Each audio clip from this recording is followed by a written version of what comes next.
Daily Words of God. God does not require of people the mere ability to talk about reality. That would be too easy, would it not? Why, then, does God speak of entry into life? Why does He talk about transformation? If people are capable only of empty talk about reality, then can they achieve a transformation in their disposition? The good soldiers of the kingdom are not trained to be a group of people who can only talk about reality or boast. Rather, they are trained to live out God's words at all times, to remain unyielding no matter what setbacks they face, and to live constantly in accordance with God's words and not to return to the world. This is the reality of which God speaks. This is God's requirement of man. Thus, do not regard the reality spoken of by God as being overly simple. Mere enlightenment from the Holy Spirit does not equal the possession of reality. Such is not the stature of man. It is the grace of God, to which man contributes nothing. Each person must endure Peter's sufferings, and even more, possess Peter's glory, which they live out after they have gained the work of God. Only this can be called reality. Do not think that you possess reality just because you can talk about it. That is a fallacy. Such thoughts do not accord with God's will and have no actual significance. Do not say such things in the future. Extinguish such sayings. All those with a false understanding of God's words are unbelievers. They do not have any real knowledge, much less any real stature. They are ignorant people who lack reality.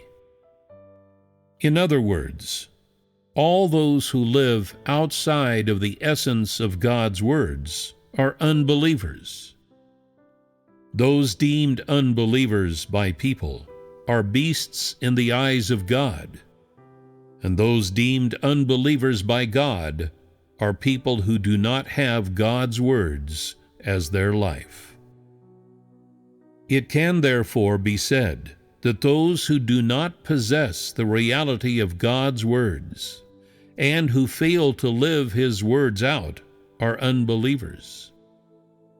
God's intention is to cause everyone to live out the reality of His words, not merely to have everyone talk about reality, but more than that, to enable everyone to live out the reality of His words.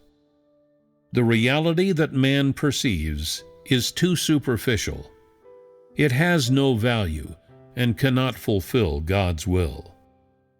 It is too lowly and not even worthy of mention.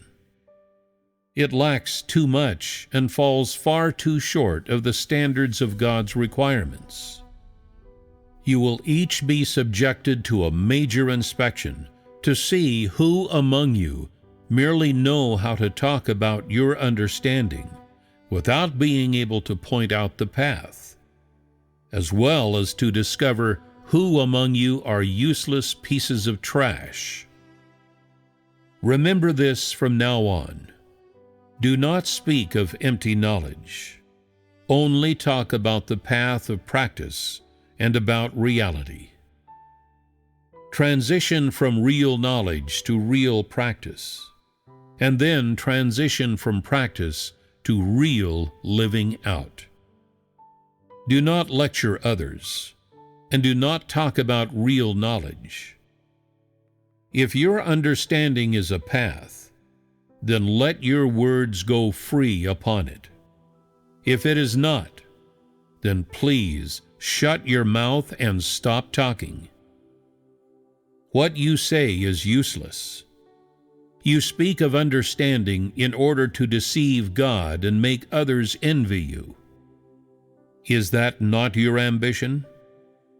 Are you not deliberately toying with others?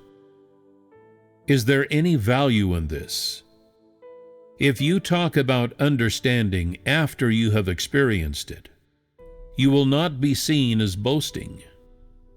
Otherwise, you are someone who spits out arrogant words.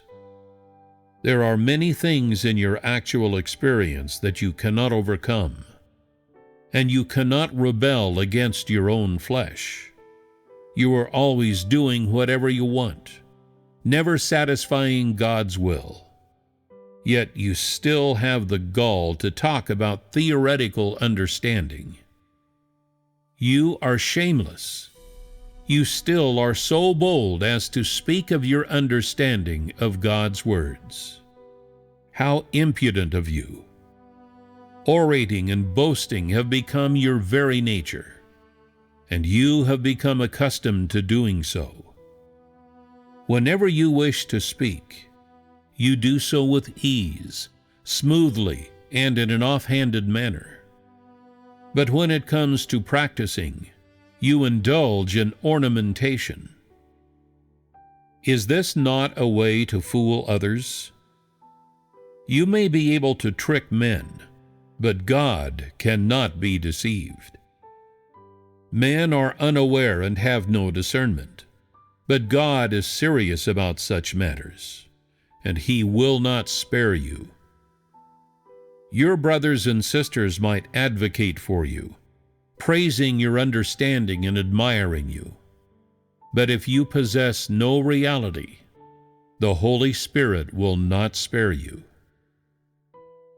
Perhaps the practical God will not seek your faults, but God's Spirit will ignore you, and that will be difficult enough for you to bear. Do you believe this? Talk more about the reality of practice. Have you forgotten already? Talk more about practical paths. Have you forgotten already?